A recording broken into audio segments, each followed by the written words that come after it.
Thank you very much. Thank you. Nice crowd. What a good-looking group of people. Well, we have some very, very good news today, and a lot of good things are happening for our country. Please sit down. My fellow Americans, this is Liberation Day, waiting for a long time. April 2nd, 2025 will forever be remembered as the day American industry was reborn, the day America's destiny was reclaimed, and the day that we began to make America wealthy again. We're going to make it wealthy, good and wealthy. For decades, our country has been looted, pillaged, raped, and plundered by nations near and far, both friend and foe alike. American steelworkers, auto workers, farmers, and skilled craftsmen, we have a lot of them here with us today. They really suffered gravely. They watched in anguish as foreign leaders have stolen our jobs, foreign cheaters have ransacked our factories, and foreign scavengers have torn apart our once beautiful American dream. We had an American dream that you don't hear so much about. You did 4 years ago, and you are now, but you don't too often, and for many years and decades even, you didn't hear too much about. Our country and its taxpayers have been ripped off for more than 50 years, but it is not going to happen anymore. It's not going to happen. In a few moments, I will sign a historic executive order instituting reciprocal tariffs on countries throughout the world. Reciprocal, that means they do it to us and we do it to them. Very simple, can't get any simpler than that. This is one of the most important days, in my opinion, in American history. It's our declaration of economic independence. For years, hardworking American citizens were forced to sit on the sidelines as other nations got rich and powerful, much of it at our expense. But now it's our turn to prosper, and in so doing, use trillions and trillions of dollars to reduce our taxes and pay down our national debt, and it'll all happen very quickly. With today's action, we are finally going to be able to make America great again, greater than ever before.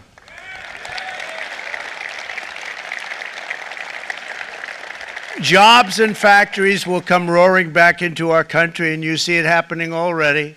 We will supercharge our domestic industrial base. We will pry open foreign markets and break down foreign trade barriers.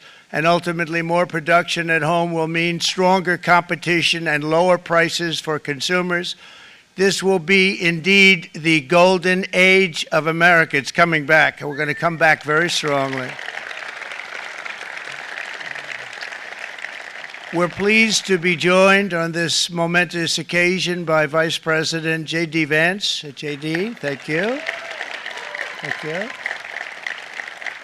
Thank you very much. Where are you, J.D.? No, that wasn't too hard to find.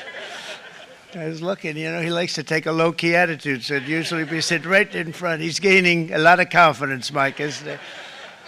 And nearly my entire cabinet is here, as well as Speaker Mike Johnson, who's done an amazing job.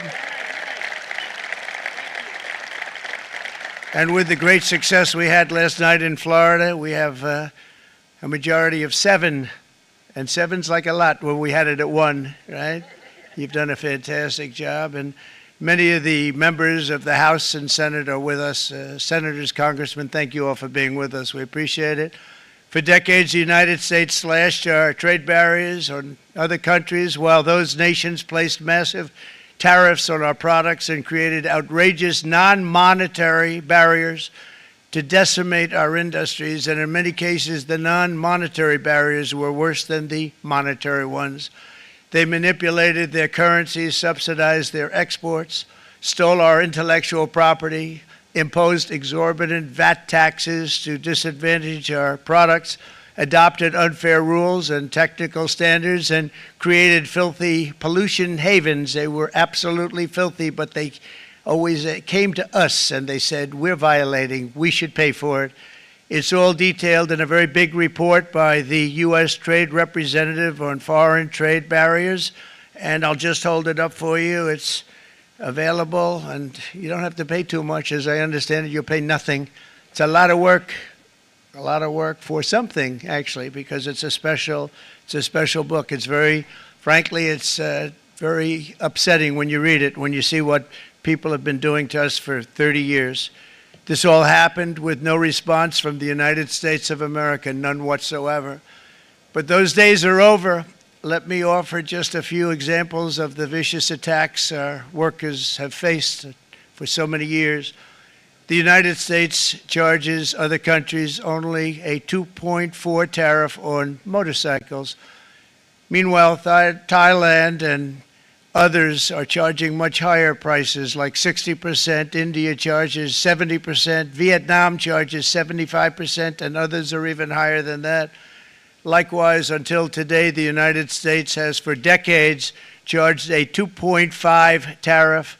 Think of that, 2.5% on foreign-made automobiles. The European Union charges us more than 10% tariffs, and they have 20% VATs, much, much higher. India charges 70%, and perhaps worst of all are the non-monetary restrictions imposed by South Korea, Japan, and very many other nations. As a result of these colossal trade barriers, 81% of the cars in South Korea are made in South Korea. 94% of the cars in Japan are made in Japan. Toyota sells 1 million foreign-made automobiles into the United States, and General Motors sells almost none. Ford sells very little. None of our companies are allowed to go into other countries. And I say that, friend and foe, and in many cases, the friend is worse than the foe in terms of trade. But such horrendous imbalances have devastated our industrial base and put our national security at risk. I don't blame these other countries at all for this calamity. I blame former presidents and past leaders who weren't doing their job. They let it happen, and they let it happen to an extent that nobody can even believe. That's why, effective at midnight, we will impose a 25% tariff on all foreign-made automobiles.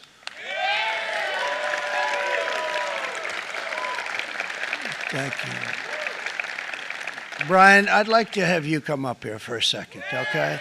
I just see him sitting. He's been a fan of ours, and he understands this business a lot better than the economists, a lot better than anybody. Brian, say a few words, please, would you? Thank you, Mr. Thank you. President. It's a great honor to have you. Thanks.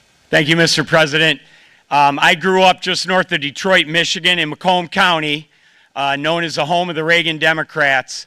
My first vote for president was for Ronald Reagan. I thought that was going to be the best president I ever saw in my lifetime until Donald J. Trump came along. I have watched my entire life, I have watched plant after plant after plant in Detroit and in the metro Detroit area close. There are now plants sitting idle. There are now plants that are underutilized, and Donald Trump's policies are going to bring product back into those underutilized plants. There's going to be new investment. There's going to be new plants built. And the UAW members, and I brought 20 of them with me, they're sitting right over here. We support Donald Trump's policies on tariffs 100%. So, Mr. President, we can't thank you enough. And in 6 months or a year, we're going to begin to see the benefits. I can't wait to see what's happening 3 or 4 years down the road. Thank you, Mr. President. Thank you so much. Thank you. What a great guy. He got it right from the beginning. He got it before almost anybody else. This group over there, they got it too. And you know, we won the state of Michigan. We won almost all of them, but we won Michigan by a lot, and I want to just thank you all. The auto workers were fantastic. The Teamsters were fantastic. Everyone was pretty good, I will tell you. Thank you very much. I appreciate it. You're going to be very happy very soon, and you probably see what's happening with all of the, not only car companies, but car companies in particular. See it with all of the ones they're moving, they're announcing day in, day out. You're seeing it. Nobody's ever seen anything like that. With today's actions, we're also standing up for our great farmers and ranchers who are brutalized by nations all over the world. It's brutalized. Canada, by the way, imposes a 250 to 300% tariff on many of our dairy products. They do the first can of milk. They do the first little carton of milk at a very low price, but after that it gets bad, and then it gets up to 275, 300%. So when they're figuring what's Canada charging, they say, oh, about 2%, 3%. But take a look at what happens down the road. When you look a little bit, it's not a pretty picture, and we don't like it, and it's not fair. It's not fair to our farmers. It's not fair to our country. And with countries like Canada, you know, we subsidize a lot of countries and keep them going and keep them in business. In the case of Mexico, it's $300 billion a year. In the case of Canada, it's close to $200 billion a year. And I say, why are we doing this? Why are we doing this? I mean, at what point do we say you got to work for yourselves, and you got to? This is why we have the big deficits. This is why we have that amount of debt that's been placed on our heads over the last number of years, and we're really not taking it anymore.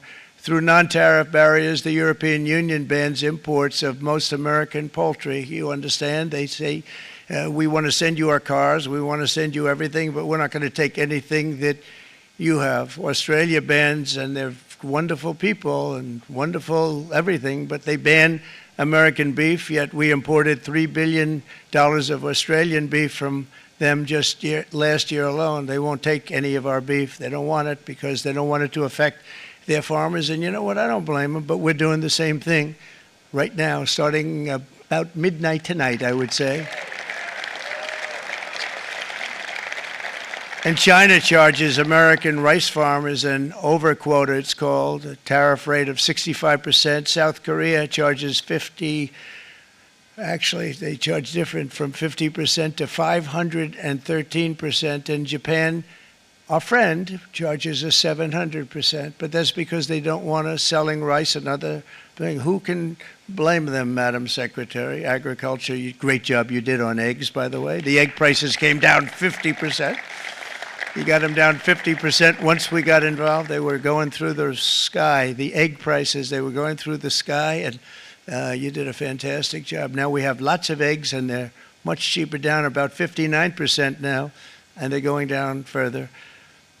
We charge 2.8% for so many things that other countries are charging 200%, 300%, and 400% for. If imposing tariffs and protective barriers made nations poor, then every country on earth would be racing to eliminate these policies, and China would be the first on line. They run a very strong country, but they're not first in line, and the American people are paying a very big price. From 1789 to 1913, we were a tariff-backed nation, and the United States was proportionately the wealthiest it has ever been. So wealthy, in fact, that in the 1880s, they established a commission to decide what they were going to do with the vast sums of money they were collecting. We were collecting so much money so fast, we didn't know what to do with it. Isn't that a nice problem to have? What do you think, Marco? Good problem? Marco would love that problem. But we don't have that problem anymore, but we're not going to have it very much longer, I will tell you. But they collected so much money, they actually formed a commission to determine what they were going to do with the money, who they were going to give it to, and how much. Then in 1913, for reasons unknown to mankind, they established the income tax so that citizens, rather than foreign countries, would start paying the money necessary to run our government. Then in 1929, it all came to a very abrupt end with the Great Depression, and it would have never happened if they had stayed with the tariff policy. It would have been a much different story. They tried to bring back tariffs to save our country, but it was gone. It was gone. It was too late. Nothing could have been done. It took years and years to get out of that depression, far longer than even FDR had that office right over there for a long period of time. The ramp system, that's rather intricate, was built because of him, and every time you walk up, you think of him, and he did a great job in many ways, but it lasted long beyond his terms, as you know. But it's not too late any longer, and we're going to start being smart, and we're going to start being very wealthy again. We're going to be wealthy as a country because they've taken so much of our wealth away from us. We're not going to let that happen. We truly can be very wealthy. We can be so much wealthier than any country. It's not even believable. But we're getting smart. Nearly a century later, in the face of unrelenting economic warfare, the United States can no longer continue with a policy of unilateral economic surrender. We cannot pay the deficits of Canada, Mexico, and so many other countries. We used to do it. We can't do it anymore. We take care of countries all over the world. We pay for their military. We pay for everything they have to pay. And then when you want to cut back a little bit, they get upset that you're not taking care of them any longer. But we have to take care of our people, and we're going to take care of our people first. And I'm sorry to say that.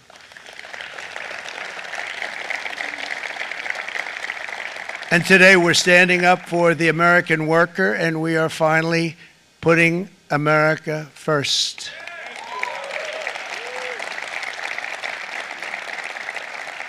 In Sleepy Joe Biden's last year in office, the United States hemorrhaged 100,000 manufacturing jobs, and the number was going through the roof at levels never seen before.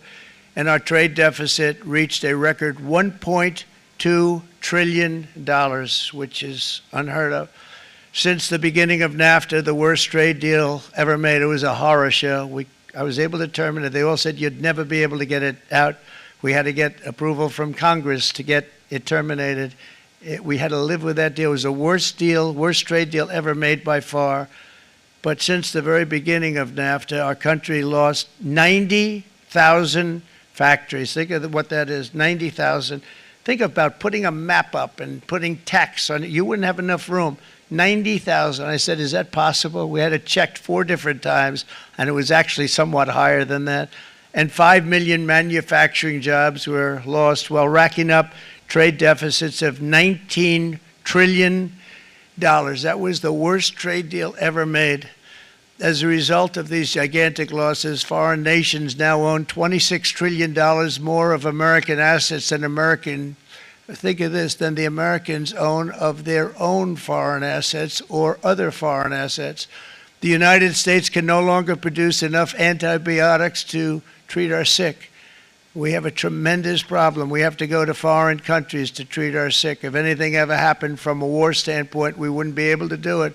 We import virtually all of our computers, phones, televisions, and electronics. We used to dominate the field, and now we import it all from different countries.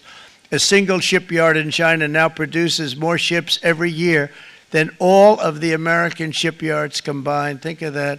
And it was a business that we used to dominate. We used to dominate it totally. In short, chronic trade deficits are no longer merely an economic problem. They're a national emergency that threatens our security and our very way of life. It's a very great threat to our country. And for these reasons, starting tomorrow, the United States will implement reciprocal tariffs on other nations. It's been a long time since we even thought of that. We used to think about it a lot. We didn't think about it for many decades, and you see what's happened. For nations that treat us badly, we will calculate the combined rate of all their tariffs, non-monetary barriers, and other forms of cheating. And because we are being very kind, we're kind people, very kind.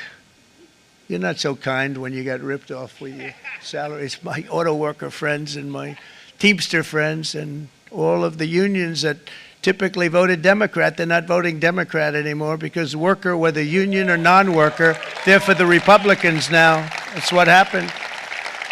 But we will charge them approximately half of what they are and have been charging us. So the tariffs will be not a full reciprocal. I could have done that, yes, but it would have been tough for a lot of countries. We didn't want to do that. I'd like to see the chart if you have it. Could you bring it up, Howard? This is our great Secretary of Commerce, Howard Lutnick. Thanks, Howard. So if you look at that, China, first row, China, 67%. That's tariffs charged to the USA, including currency manipulation and trade barriers. So 67%, I think you can, for the most part, see it. Those with good eyes, with bad eyes. We didn't want to bring, it's very windy out here. We didn't want to bring out the big charts because it had no chance of standing. Fortunately, we came armed with a little smaller chart. So it's 67%, so we're going to be charging a discounted reciprocal tariff of 34%. I think In other words, they charge us, we charge them less. So how can anybody be upset? They will be, because we never charge anybody anything, but now we're going to charge. European Union, they're very tough, very, very tough traders. You know, you think of European Union, very friendly. They rip us off. It's so sad to see. It's so pathetic. 39%, we're going to charge them 20%, so we're charging them essentially half. Vietnam, great negotiators, great people. They like me, I like them. The problem is they charge us 90%. We're going to charge them 46% tariff. Taiwan, where they took all of our computer chips and semiconductors. We used to be the king, right? We were everything. We had all of it. Now we have almost none of it, except the biggest company is coming in. We're going to end up with almost 40%. Lee Zeldin's working to get their approvals. And it's an amazing company. Mr. Wei, of one of the great companies of the world, actually. They're coming in from Taiwan, and they're going to build one of the biggest plants in the world, maybe the biggest for that. But 64%, we're going to charge them 32%. Japan, very, very tough, great people. And again, I don't blame the people for doing it. I think they're very smart in doing it. I blame the people that sat right in that Oval Office, right over there, right behind the Resolute desk or whichever desk they chose. Japan, 46%. They would charge us 46%, and much higher for certain items like cars, you know, little items like cars. 46%, we're charging them 24%. India, very, very tough, very, very tough. The Prime Minister just left, and he's a great friend of mine, but I said, you're a friend of mine, but you're not treating us right. They charge us 52%. You have to understand, we charge them almost nothing for years and years and decades, and it was only 7 years ago when I came in, we started with China and charged them. We took in hundreds of billions of dollars from China in tariffs, and they understood, honestly.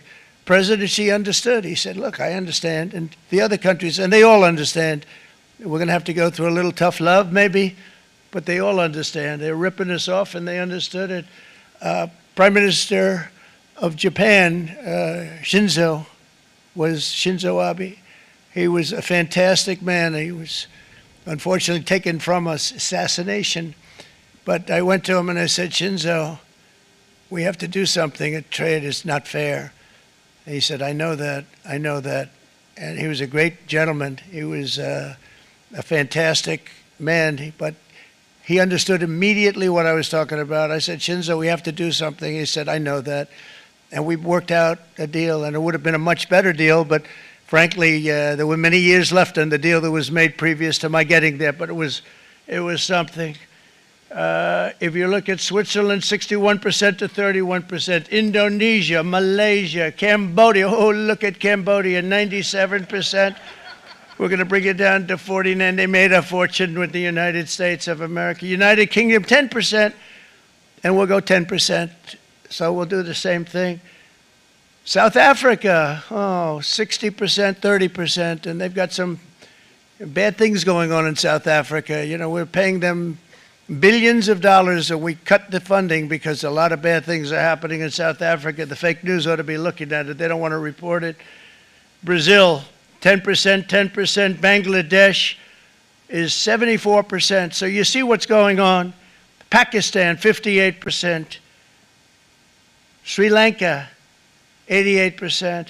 So what we're doing is we're taking not the full, we could take the full 88%. Thanks a lot, Howard. He's doing a very good job. How's he doing, all right? I think you better take it with you. It's not going to last very long. He's going to put it, it's going to follow you down with the wind. I brought a hat just in case it got too windy, but here, would anybody like a hat? I'm not giving it to a cabinet. I'm giving it to the auto workers. Come here.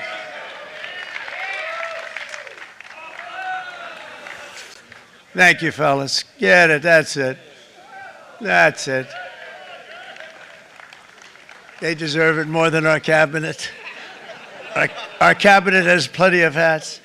But you see the numbers. The numbers are so disproportionate. They're so unfair. At the same time, we will establish a minimum baseline tariff of 10%. You notice that on the chart? And that'll be on other countries to help rebuild our economy and to prevent cheating. So we're going to have a minimum of cheating, and we're going to be very severe on the people that at the gate that watch the tariffs and watch the product coming in, because there's been a lot of bad things happening at the gate because the money is so enormous that you're talking about. There's never been probably anything like it in terms of the enormity, and there are a lot of bad things happen at the people that do the check-in, and they're looking at 10-year jail sentences if they do play. We're going to treat them so good, but if they cheat, the repercussions are going to be extremely strong. Foreign nations will finally be asked to pay for the privilege of access to our market, the biggest market in the world. We're right now the biggest market in the world. We had a great country 4 years ago in terms of the economics. We were doubling up on China. We were doing so well. Nobody was going to catch us, but so much of it slipped away over the last 4 years under Biden.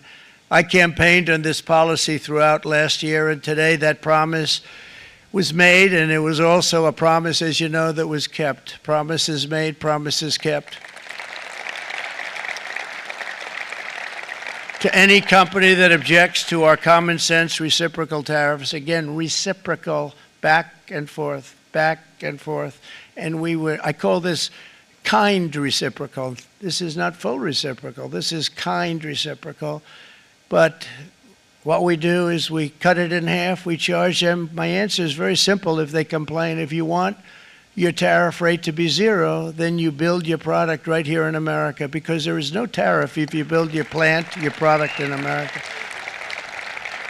And we've seen companies coming in like we've never seen before. Likewise to all of the foreign presidents, prime ministers, kings, queens, ambassadors, and everyone else who will soon be calling to ask for exemptions from these tariffs. I say, terminate your own tariffs, drop your barriers, don't manipulate your currencies. They manipulate their currencies like nobody can even believe, which is a bad, bad thing and very devastating to us. And start buying tens of billions of dollars of American goods. Tariffs give our country protection against those that would do us economic harm. And many people were looking to do us economic harm. Maybe not so obviously, but they were doing tremendous economic harm. But even more importantly, they will give us growth. These tariffs are going to give us growth like you haven't seen before. And it'll be something very special to watch. I am so looking forward. And Brian, it's going to happen even faster than you said. You know, you might say, but it's already started. It's already started. Work's already begun on plants all around the country, and you see that as before. These are big, rich companies. We have $61 billion started on a big plant going up. It's going to be announced over the next 2 days, and they already started work. Many of these the biggest companies in the world, they've committed to build, build, build. We're going to build, build, build, sir.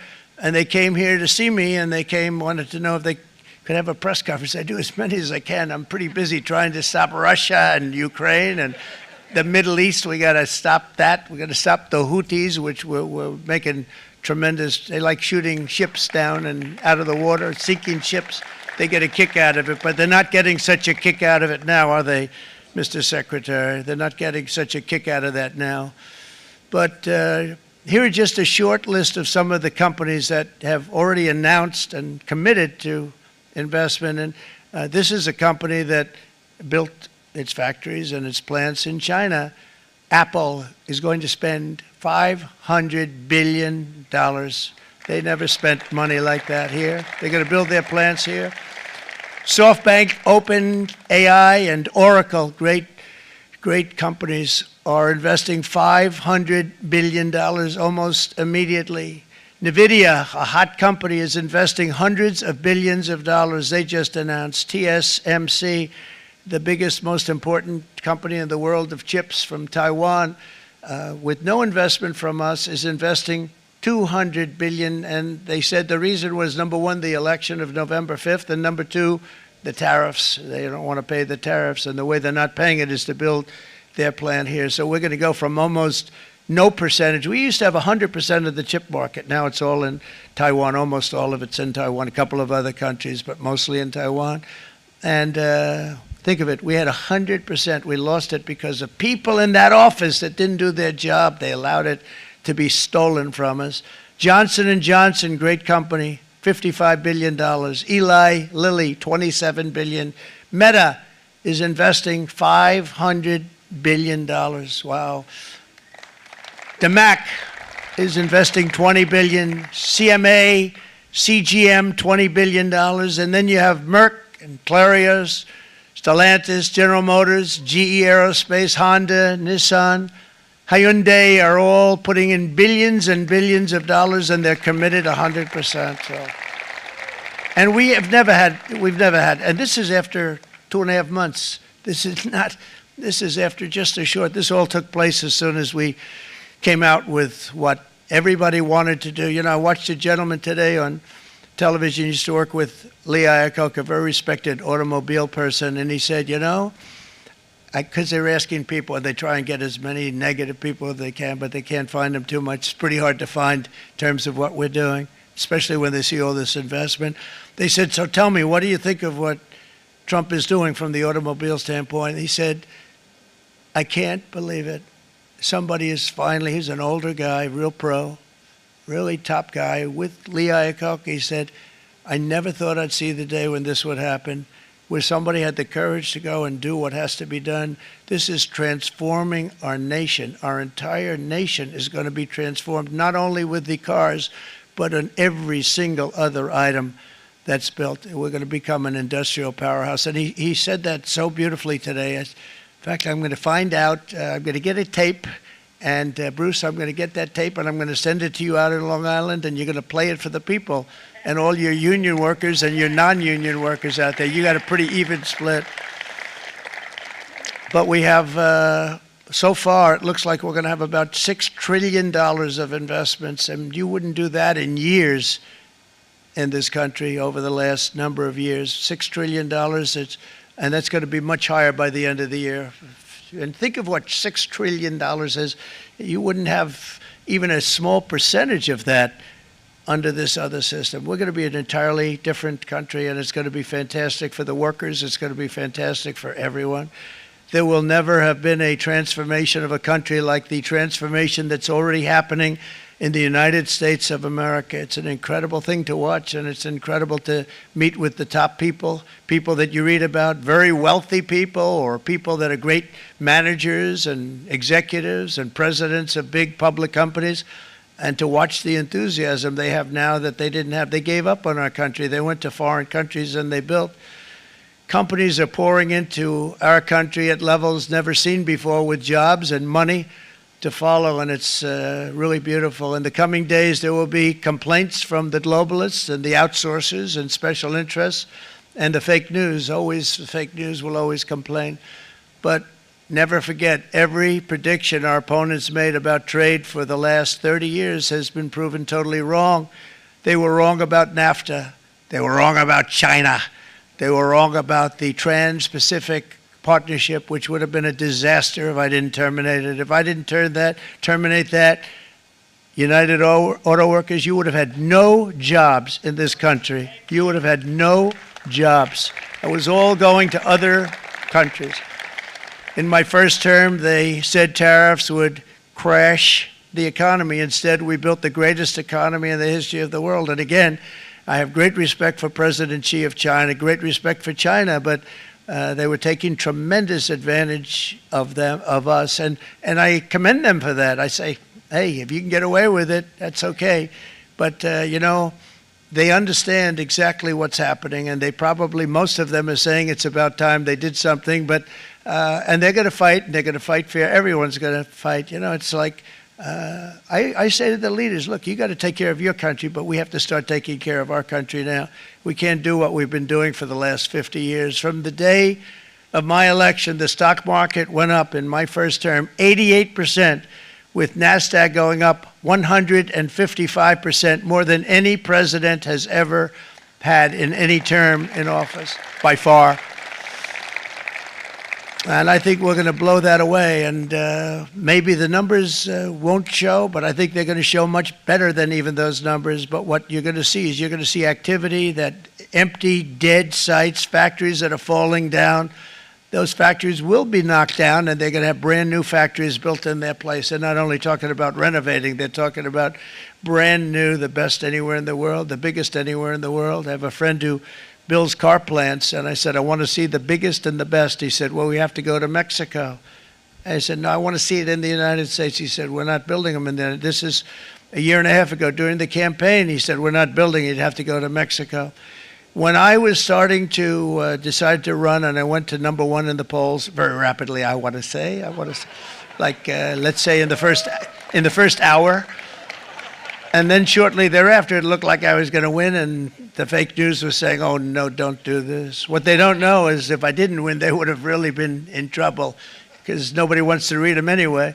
But I tell you what, when it looked like I was going to win, I announced that I was going to be doing exactly what we're talking about today. Great consistency, actually, because I've been talking about it for 40 years, but because I saw what was happening 40 years ago. If you look at my old speeches when I was young, very handsome, my old speeches, and that people would say, I'd be on a television show, I'd be talking about how we were being ripped off by these countries. I mean, nothing changes very much. The only thing that changed were the countries, but nothing really changes. But it's why it's such an honor. It's such an honor to be finally able to do this.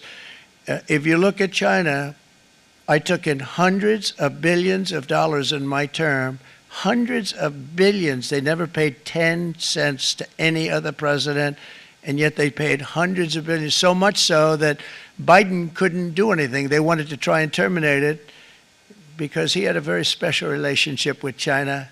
You know what the relationship was? He had a special relationship. But the numbers were so big, that they couldn't do it. So they did ease it up. They did things that they shouldn't have done. They made it a lot more comfortable for them, but they couldn't do it because the numbers were hundreds of billions of dollars, and I did that.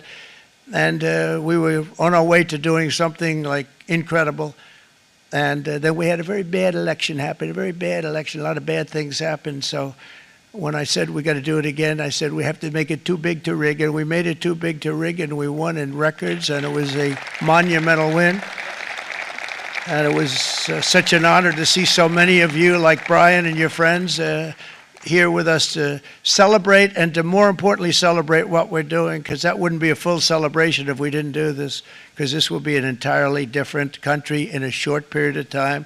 It'll be something the whole world will be talking about it. The critics made the very tired predictions earlier this year, but in February, core inflation dropped to the lowest rate in 4 years, and the price of eggs, as you know, just in a month and a half, we were there for 4 weeks, and the first week I got blamed for eggs. I said, I just got here. They said eggs have gone up at like 250%, and you can't get eggs, and they were going crazy. And I said, I just got here. And then we got to work on eggs, and we got to work on everything. And our great Secretary of Agriculture, you did a fantastic job, Brooke Rollins. She did a fantastic job. And as I said before, the price of eggs dropped now 59%, and they're going down more, and the availability is fantastic. They were saying that for Easter, please don't use eggs. Could you use plastic eggs? I said, we don't want to do that. We want to, and you really came through. It's an amazing job. Thank you very much, Brooke. You did great. But likewise, an old-fashioned term that we use, groceries. I used it in the campaign. It's such an old-fashioned term, but a beautiful term, groceries. It sort of says a bag with different things in it.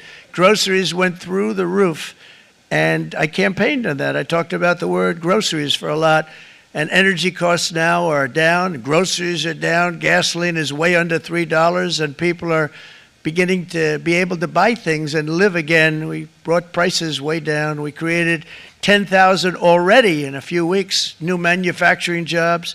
And it was that took place in 1 month, numbers that they haven't seen in a long time. We had virtually no inflation under my term. We had virtually no inflation for 4 years, but after transitioning over to Sleepy Joe, it went from almost non-existent to the highest in the history of our country. They're the highest inflation in the history of our country, brought up by energy and bad spending and bad policy, and a lot of bad things happened. How about allowing millions and millions and millions of people to pour into our country with open borders, where it's so sad to see even now. And I see our great secretary you have done. Stand up, please, Christy. Stand up. Christy Noem and Tom Homan. These people are doing a great job, but gotten them out in records. We have problems with judges that don't want them to go out. They want Tren de Aragua, and they want MS-13, the most vicious gangs ever. Nobody's ever seen anything like it. Absolute killer gangs. They kill people. They don't even think about it. And we put them out, and we have judges now, radical left judges that they don't want them to go out. They want them to even be brought back. Let's bring them back. You've done a fantastic job, and please thank everybody. Homeland Security, thank everybody. Appreciate it. And we now have a border that's the best border that we've ever had, even better than it was my first term. My first term we did good, but this one we really specialized in. We've done really well. And we had records then. We had the best, safest border. 4 years ago, we had the best border there ever was. And now we have, you've actually matched it and done even better. And we're going to get it down the right way. And we want people, by the way, to come into our country, but we want to come in through a legal process. We want them to come in legally. We need more people. We need people to run these plants and to help the auto workers and the Teamsters and the non-union people and everybody else. But we need people and the farmers. And we're going to let people come in, but they want to come in. We want them to come in legally. They have to have the capability of loving our country, not people that hate our country. We don't want them in our country. And now we're going to pass the largest tax cuts in American history, and that's where we're relying on Mike and John Thune. And we will not cut Social Security, Medicare, or Medicaid benefits, and the Democrats will, because if they got in, the entire economy would collapse. This country was heading for a collapse under the people that you saw. They were horrible. I think one of the reasons people like the job, I have my highest approval ratings because I think they're comparing me to the worst administration in the history of our country, so I appreciate that at least. But Speaker of the House Mike Johnson and Senate Majority Leader, appreciate it, Mike, John Thune have been fantastic, by the way. But they've been working tirelessly on taking the next step to pass the plan for our one big, beautiful bill. I'd like to name it that if you can. One big, I made that statement about 6 months ago, and everybody calls it one big, beautiful bill.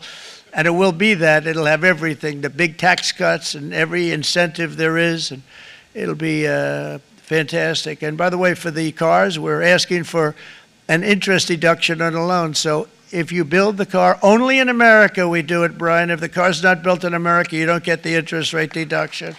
But if you build the car in America, if you buy a car, if it's built in America, then you get an interest rate deduction, tax deduction, and that's a big thing. That's going to be a big thing. I think that's going to pay for itself very quickly, that deduction. Never happened.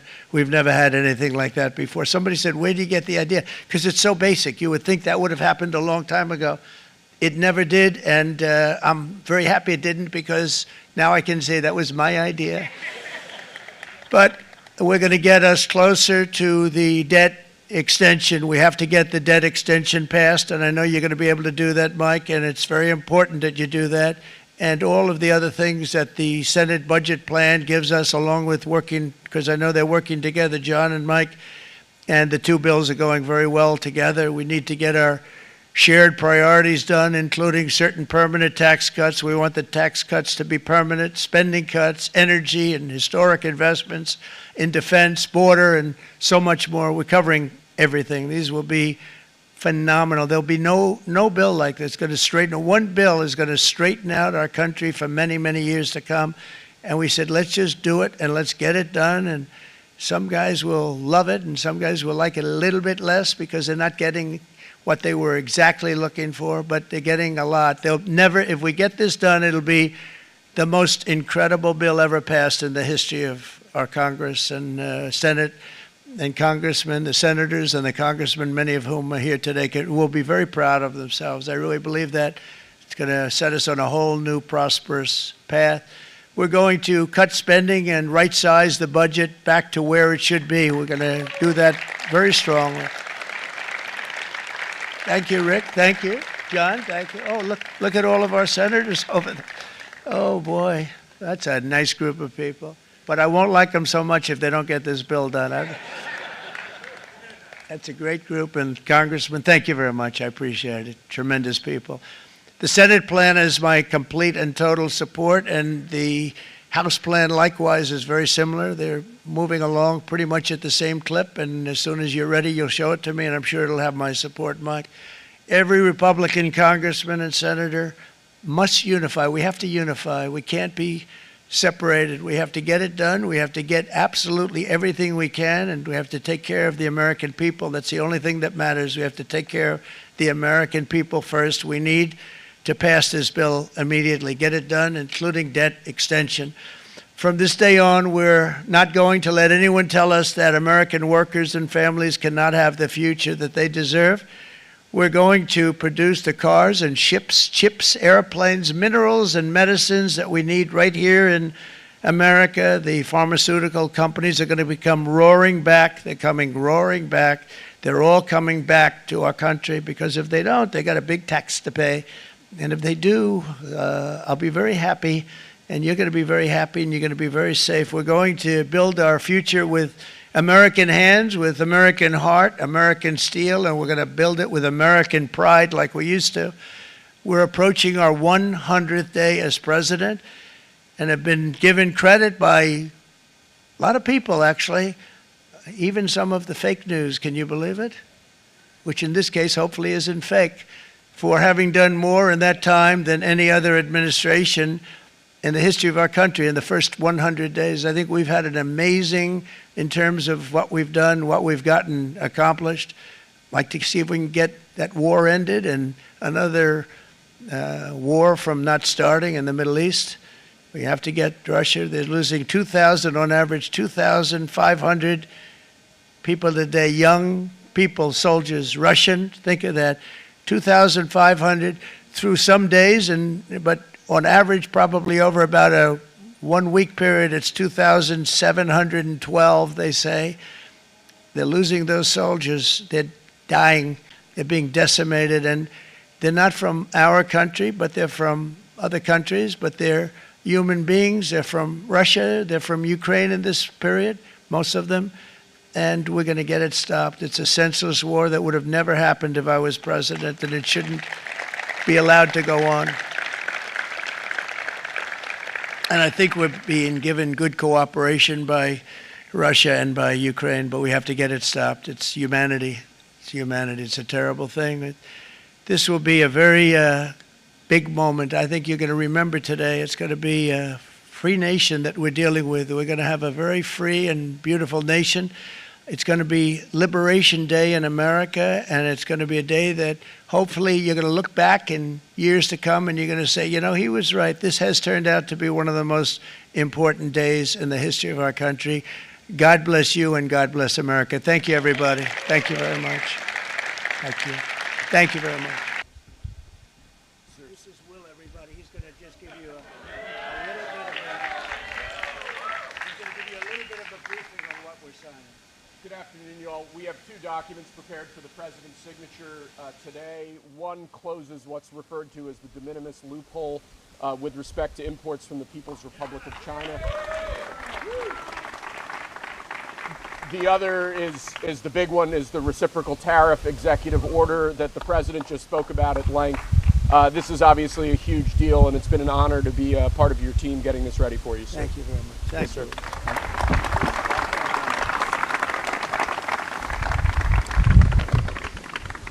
This is big stuff.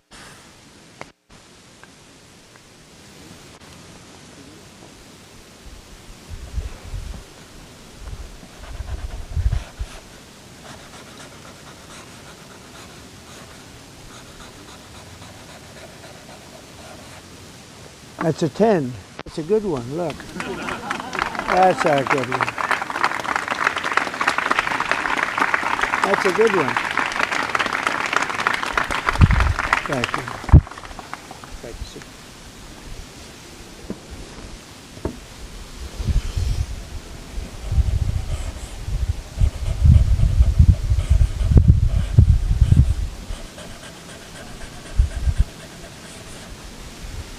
Okay, thank you very much. I'm going to hand out these pens now, if I can. Come on over. Yeah.